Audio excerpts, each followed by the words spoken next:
আমরা সবাই কোনো না কোনো সময় কঠিন পরিস্থিতির মধ্যে পড়ি, আর এই কঠিন পরিস্থিতিতে পড়ে আমরা আমাদের আত্মবিশ্বাস হারিয়ে ফেলি, আমরা ভেতর থেকে ভেঙে পড়ি। কিন্তু আপনি কি জানেন, পৃথিবীতে কোনো কিছুই টেম্পোরারি না, পৃথিবীতে কোনো সমস্যাই চিরস্থায়ী থাকে না, সব কিছুই একদিন না একদিন ঠিক হয়ে যায়। কিন্তু ওই কঠিন পরিস্থিতিতে আমরা নিজেকে ধরে রাখতে পারি না। এখন প্রশ্ন হচ্ছে, কি করলে কঠিন পরিস্থিতিতে নিজেকে শক্ত করে ধরে রেখে, নিজের আত্মবিশ্বাস ধরে রেখে সমস্যা মোকাবেলা করতে পারবো। নাম্বার 1, কঠিন পরিস্থিতিতে নিজেকে ভালোবাসুন। মানুষ সবাই আপনার দিকে আঙুল তুলবে, আপনাকে দোষী করবে, আপনাকে বলবে যে তুমি ভুল করেছো, মানুষ আপনাকে ব্যর্থ বলবে, মানুষ আপনাকে নিয়ে সমালোচনা করবে।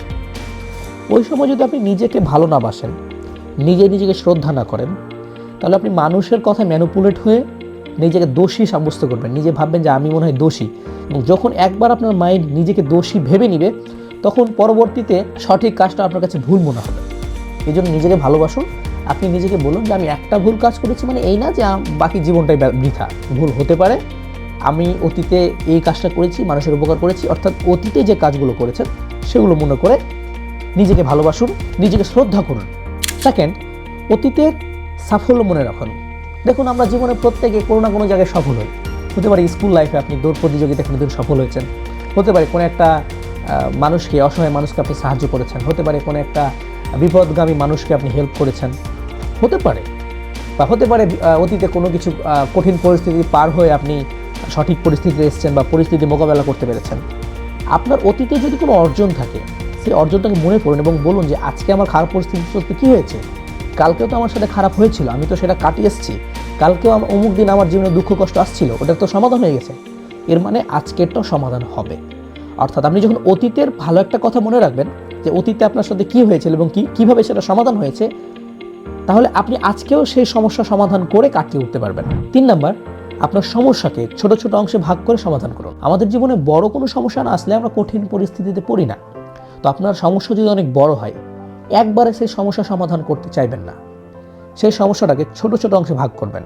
আপনি ভাববেন যে কোন জিনিসটা আমি আগে ঠিক করলে এই সমস্যাটা একটু সমাধান হবে, তারপরে কোনটা করলে আমি এটা থেকে একটু মুক্তি পাবো, তারপরে কোনটা করলে আমি সম্পূর্ণ সমাধান করতে পারবো। যখন আপনি সমস্যার সমাধান মানে ছোটো ছোটো অংশে ভাগ করে প্রতিটা স্টেপ বাই স্টেপ প্ল্যান করবেন এবং সেটা সমাধান করার চেষ্টা করবেন, দেখবেন আপনার যতই কঠিন পরিস্থিতি হোক, আপনি বুদ্ধিমত্তার সাথে সেটাকে কাটিয়ে তুলতে পারছেন। নিজের শক্তি ও দক্ষতার তালিকা তৈরি করুন। যখন আমরা কোনো ভুল করি, তখনই কঠিন পরিস্থিতিতে পড়ি।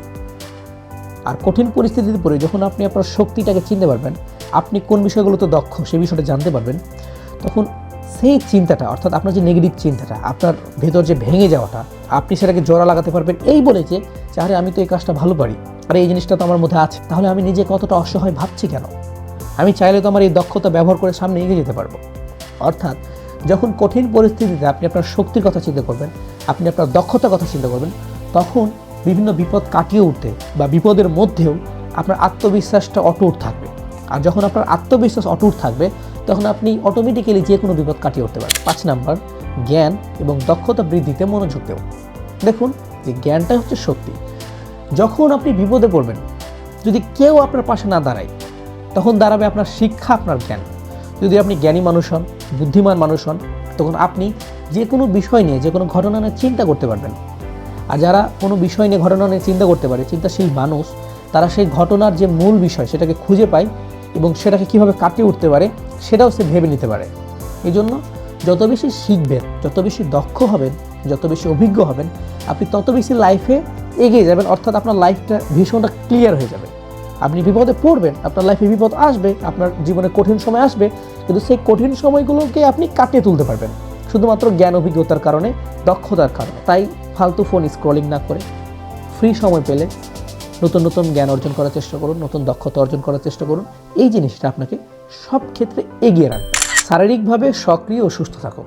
দেখুন, মন এবং শরীরের কিন্তু অনেক বড় একটা কানেকশন রয়েছে। আপনার যদি শরীর খারাপ হয়, আপনার মনটা ভালো লাগবে না। যে আপনার শরীর খারাপ, দেখবেন যে এমনিতেই কোনো কাজ করতে ইচ্ছা করবে না, মন যাবে না, লেজি ভাব হবে। কিন্তু আপনার শরীর যদি সুস্থ থাকে, যদি আপনার শরীর সক্রিয় চাঙ্গা থাকে, তখন দেখবেন আপনার মনটা কিন্তু ফুরফুরে থাকবে। তাই খারাপ পরিস্থিতিতে মোকাবেলা করতে গেলে, মানে খারাপ পরিস্থিতি মোকাবেলা করা মানে মাইন্ডের নিজের সাথে নিজে খেলা। আপনি তখনই খেলতে পারবেন যখন আপনার শরীর ভালো থাকবে, মন ভালো থাকবে। এই জন্য পর্যাপ্ত বিশ্রাম নেবেন, ঘুম সঠিকভাবে হচ্ছে কিনা সেদিকে নজর রাখবেন, খাওয়া দাওয়া ঠিকভাবে হচ্ছে কিনা সেটা দেখবেন, সঠিক পুষ্টি পাচ্ছেন কিনা সেই বিষয়গুলোতে খেয়াল রাখবেন, যখন আপনি এই বিষয়গুলো খেয়াল রাখবেন, তখন আপনি হবেন একজন স্বাস্থ্য সচেতন নাগরিক। আর স্বাস্থ্য সচেতন নাগরিক সবসময় স্বাস্থ্যের প্রতি খেয়াল রাখে। এই জন্য শারীরিকভাবে সক্রিয় থাকার চেষ্টা করবেন এবং সুস্থ থাকার চেষ্টা করবেন। 7 নাম্বার, ইতিবাচক মানুষদের সাথে সময় কাটাবেন। যারা নেগেটিভ মানুষ আছে তাদের সাথে যদি আপনি বসেন, তাহলে সবসময় নেগেটিভ বা খারাপ কথাটাই শুনতে পাবেন। বাজে যে কথাটা সেটাই তারা ঘুরিয়ে ফিরে আপনাকে বলবে, মানুষের নামে সমালোচনা করবে, ও কী করছে, ও কী করছে, এগুলো নিজে কী করছে সেটা দেখবে না। কিন্তু যারা পজিটিভ মানুষজন আছে, ইতিবাচক মানুষ আছে, ইতিবাচক মানুষরা সবসময় আপনাকে সাহস দিবে, আপনার মনে কনফিডেন্স জাগাবে, আপনার ভয়ের জায়গাটাকে জয় করে সাহসের জায়গাটা আপনার মনের মধ্যে গেঁথে দিবে যে আপনার সাহসের জায়গাটা কোনটা। তারা এমন কিছু আপনাকে শেখাবে যে শিক্ষাগুলো কঠিন সময়ে গিয়ে আপনার কাজে লাগবে, বাস্তব জীবনে গিয়ে কাজে লাগবে। এই জন্য যদি কখনো বন্ধু নির্বাচন করেন বা কোনো বড় ভাই বা কোনো পরামর্শদাতা নির্বাচন করেন, অবশ্যই ইতিবাচক মানুষ নির্বাচন করবেন।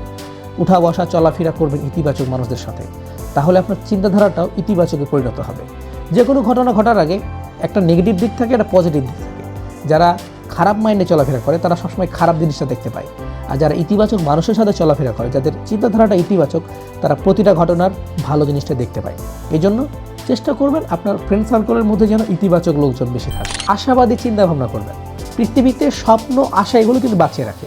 যখন আপনি মনে আশা নিয়ে রাখবেন, হ্যাঁ এটা আমার সাথে হবে, আমি এই জিনিসটা করতে পারবো, আমার জীবনে একদিন সুদিন ফিরে আসবে, আজকে খারাপ চলছে কালকে ভালো দিন আসবে, অন্ধকারের পরে সূর্য উঠবে, এই যে আশা নিয়ে যদি থাকেন আপনি, এই আশাবাদী মন কিন্তু প্রফুল্ল মন। আশাবাদী মন কিন্তু একটা উর্বর মন বলা হয়। মানে উর্বর জমি আছে না, যে উর্বর জমিতে ভালো ফসল ফলবে, ঠিক আপনার মনটা যদি আশাবাদী হয়, তাহলে এই আশাবাদী মন নিয়ে আপনি অনেক কিছু অর্জন করতে পারবেন। তাই খারাপ পরিস্থিতিতে ভেঙে পড়বেন না, ভাববেন আপনার সাথে যা হচ্ছে তা একদিন ঠিক হয়ে যাবে।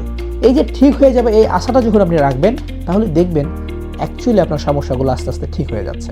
9 নাম্বার, নিজের গুণগুলিকে স্বীকৃতি দেন। দেখুন, আপনার মধ্যে অনেক গুণ থাকতে পারে। কেউ আছে খুব ভালো ক্রিকেট খেলতে পারে, কেউ আছে মানুষের সাথে খুব ভালো করে মজা করে কথা বলতে পারে, কেউ আছে মানুষকে সুন্দর করে বুঝাতে পারে, কেউ আছে খুব সুন্দর ছবি আঁকতে পারে। মানে এক একটা মানুষের মধ্যে একটা গুণ থাকে। যখন আপনি সেই গুণটাকে স্বীকৃতি দিবেন, তখন আপনি হয়ে উঠবেন একজন আত্মবিশ্বাসী মানুষ। যখন আপনার জানা থাকবে যে আরে আমার মধ্যে তো এই দক্ষতা আছে, আমি যেটা পারি, এই গুণটাকে যখন আপনি বিশ্বাস করবেন, এই গুণটাকে যখন আপনি সম্মান দিবেন, আপনার ভেতরে থাকা দক্ষতাকে যখন আপনি রেসপেক্ট করবেন, এই সম্মান প্রদর্শন করাটা, ওই গুণ আপনাকে অনেক বিপদ থেকে বাঁচিয়ে ফেলবে। 10 নম্বর, অভিজ্ঞতার পরামর্শ।